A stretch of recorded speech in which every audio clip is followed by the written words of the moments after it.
شروع اللہ کے نام سے جو بڑا مہربان نہایت رحم والا ہے۔ الف لام میم را۔ اے محمد صلی اللہ علیہ وآلہ وسلم، یہ کتاب الہی کی آیتیں ہیں اور جو تمہارے پروردگار کی طرف سے تم پر نازل ہوا ہے حق ہے، لیکن اکثر لوگ ایمان نہیں لاتے۔ خدا وہی تو ہے جس نے ستونوں کے بغیر آسمان جیسا کہ تم دیکھتے ہو اتنے اونچے بنائے، پھر عرش پر جا ٹھہرا اور سورج اور چاند کو کام میں لگا دیا، ہر ایک میعاد معین تک گردش کر رہا ہے۔ وہی دنیا کے کاموں کا انتظام کرتا ہے، اس طرح وہ اپنی آیتیں کھول کھول کر بیان کرتا ہے کہ تم اپنے پروردگار کے روبرو جانے کا یقین کرو۔ اور وہ وہی ہے جس نے زمین کو پھیلایا اور اس میں پہاڑ اور دریا پیدا کیے اور ہر طرح کے میووں کی دو دو قسمیں بنائیں۔ وہی رات کو دن کا لباس پہناتا ہے، غور کرنے والوں کے لیے اس میں بہت سی نشانیاں ہیں۔ اور زمین میں کئی طرح کے قطعات ہیں ایک دوسرے سے ملے ہوئے، اور انگور کے باغ اور کھیتی اور کھجور کے درخت، بعض کی بہت سی شاخیں ہیں اور بعض کی اتنی نہیں ہوتی، باوجود کہ پانی سب کو ایک ہی ملتا ہے۔ اور ہم بعض میووں کو بعض پر لذت میں فضیلت دیتے ہیں، اور اس میں سمجھنے والوں کے لیے بہت سی نشانیاں ہیں۔ اگر تم عجیب بات سننی چاہو تو کافروں کا یہ کہنا عجیب ہے کہ جب ہم مر کر مٹی ہو جائیں گے تو کیا از سر نو پیدا ہوں گے؟ یہی لوگ ہیں جو اپنے پروردگار سے منکر ہوئے ہیں، اور یہی ہیں جن کی گردنوں میں طوق ہوں گے، اور یہی اہل دوزخ ہیں کہ ہمیشہ اس میں جلتے رہیں گے۔ اور یہ لوگ بھلائی سے پہلے تم سے برائی کے جلد خواستگار یعنی طالب عذاب ہیں، حالانکہ ان سے پہلے عذاب واقع ہو چکے ہیں۔ اور تمہارا پروردگار لوگوں کو باوجود ان کی بے انصافیوں کے معاف کرنے والا ہے، اور بے شک تمہارا پروردگار سخت عذاب دینے والا ہے۔ اور کافر لوگ کہتے ہیں کہ اس پیغمبر پر اس کے پروردگار کی طرف سے کوئی نشانی نازل نہیں ہوئی، سو اے محمد صلی اللہ علیہ وآلہ وسلم، تم تو صرف ہدایت کرنے والے ہو، اور ہر ایک قوم کے لیے رہنما ہوا کرتا ہے۔ خدا ہی اس بچے سے واقف ہے جو عورت کے پیٹ میں ہوتا ہے، اور پیٹ کے سکڑنے اور بڑھنے سے بھی واقف ہے، اور ہر چیز کا اس کے ہاں ایک اندازہ مقرر ہے۔ وہ دانائے نہا و آشکار ہے، سب سے بزرگ اور عالی رتبہ ہے۔ کوئی تم میں سے چپکے سے بات کہے یا پکار کر، یا رات کو کہیں چھپ جائے یا دن کی روشنی میں کھلم کھلا چلے پھرے، اس کے نزدیک برابر ہے۔ اس کے آگے اور پیچھے خدا کے چوکیدار ہیں جو خدا کے حکم سے اس کی حفاظت کرتے ہیں۔ خدا اس نعمت کو جو کسی قوم کو حاصل ہے نہیں بدلتا جب تک کہ وہ اپنی حالت کو نہ بدلے، اور جب خدا کسی قوم کے ساتھ برائی کا ارادہ کرتا ہے تو پھر وہ پھر نہیں سکتی، اور خدا کے سوا ان کا کوئی مددگار نہیں ہوتا۔ اور وہی تو ہے جو تم کو ڈرانے اور امید دلانے کے لیے بجلی دکھاتا اور بھاری بھاری بادل پیدا کرتا ہے، اور رات اور فرشتے سب اس کے خوف سے اس کی تسبیح و تحمید کرتے رہتے ہیں۔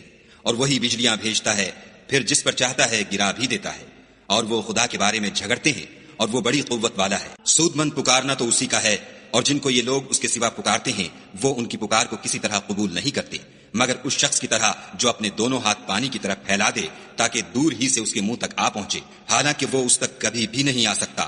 اور اسی طرح کافروں کی پکار بیکار ہے۔ اور جتنی مخلوقات آسمانوں اور زمین میں ہے خوشی سے یا زبردستی سے خدا کے آگے سجدہ کرتی ہے، اور ان کے سائے بھی صبح و شام سجدے کرتے ہیں۔ ان سے پوچھو کہ آسمانوں اور زمین کا پروردگار کون ہے؟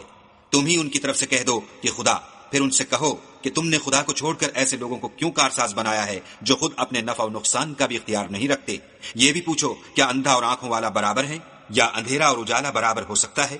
بھلا ان لوگوں نے جن کو خدا کا شریک مقرر کیا ہے، کیا انہوں نے خدا کسی مخلوقات پیدا کی ہے جس کے سبب ان کو مخلوقات مشتبہ ہو گئی ہے؟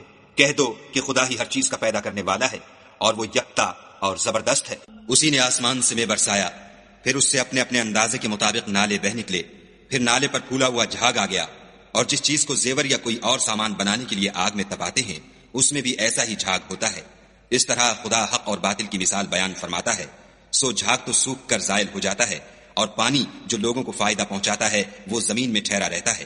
اس طرح خدا صحیح اور غلط کی مثالیں بیان فرماتا ہے تاکہ تم سمجھو۔ جن لوگوں نے خدا کے حکم کو قبول کیا ان کی حالت بہت بہتر ہوگی، اور جنہوں نے اس کو قبول نہ کیا اگر روئے زمین کے سب خزانے ان کے اختیار میں ہوں تو وہ سب کے سب اور ان کے ساتھ اتنے ہی اور نجات کے بدلے میں صرف کر ڈالیں، مگر نجات کہاں؟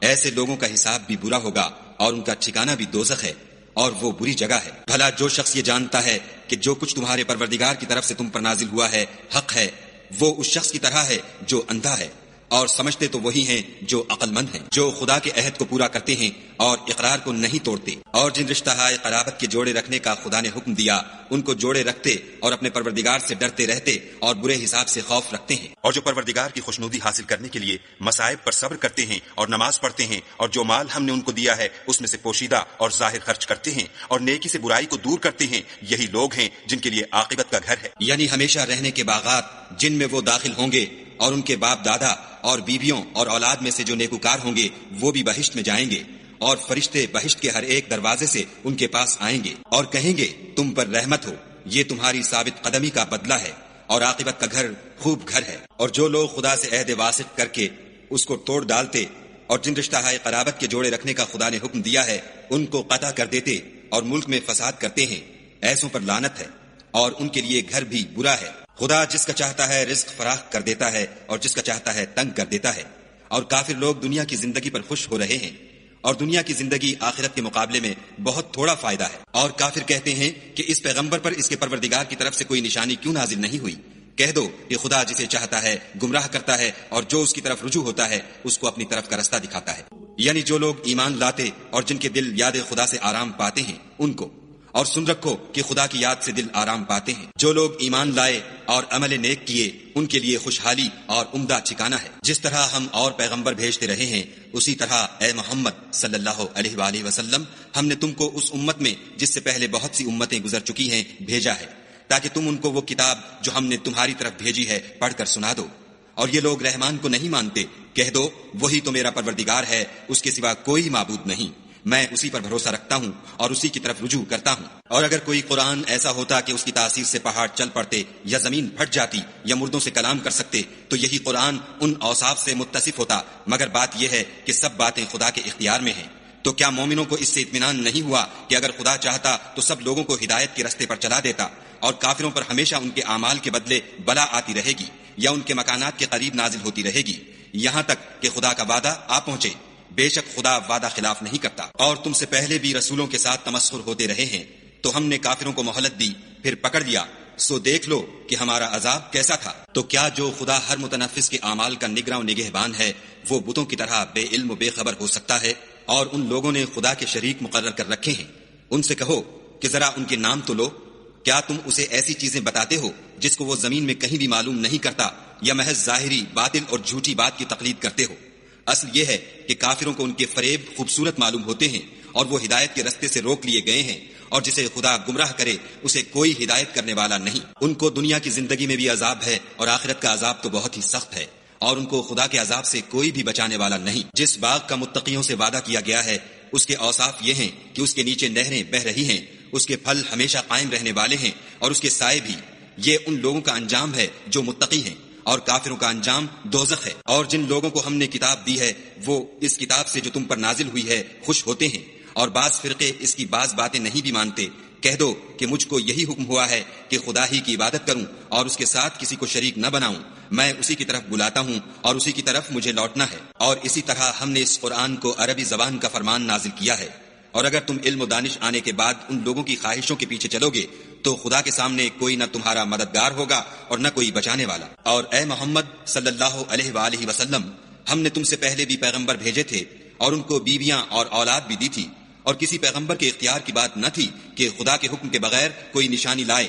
ہر حکم قضا کتاب میں مرقوم ہے۔ خدا جس کو چاہتا ہے مٹا دیتا ہے اور جس کو چاہتا ہے قائم رکھتا ہے، اور اسی کے پاس اصل کتاب ہے۔ اور اگر ہم کوئی عذاب جس کا ان لوگوں سے وعدہ کرتے ہیں تمہیں دکھائیں، یعنی تمہارے روبرو ان پر نازل کریں، یا تمہاری مدت حیات پوری کر دیں، یعنی تمہارے انتقال کے بعد عذاب بھیجیں، تو تمہارا کام ہمارے احکام کا پہنچا دینا ہے اور ہمارا کام حساب لینا ہے۔ کیا انہوں نے نہیں دیکھا کہ ہم زمین کو اس کے کناروں سے گھٹاتے چلے آتے ہیں، اور خدا جیسا چاہتا ہے حکم کرتا ہے، کوئی اس کے حکم کا رد کرنے والا نہیں، اور وہ جلد حساب لینے والا ہے۔ جو لوگ ان سے پہلے تھے وہ بھی بتہری چالیں چلتے رہے ہیں، سو چال تو سب اللہ ہی کی ہے، ہر متنفس جو کچھ کر رہا ہے وہ اسے جانتا ہے، اور کافر جلد معلوم کریں گے کہ عاقبت کا گھر یعنی انجام محمود کس کے لیے ہے۔ اور کافر لوگ کہتے ہیں کہ تم خدا کے رسول نہیں ہو، کہہ دو کہ میرے اور تمہارے درمیان خدا اور وہ شخص جس کے پاس کتاب آسمانی کا علم ہے گواہ کافی ہیں۔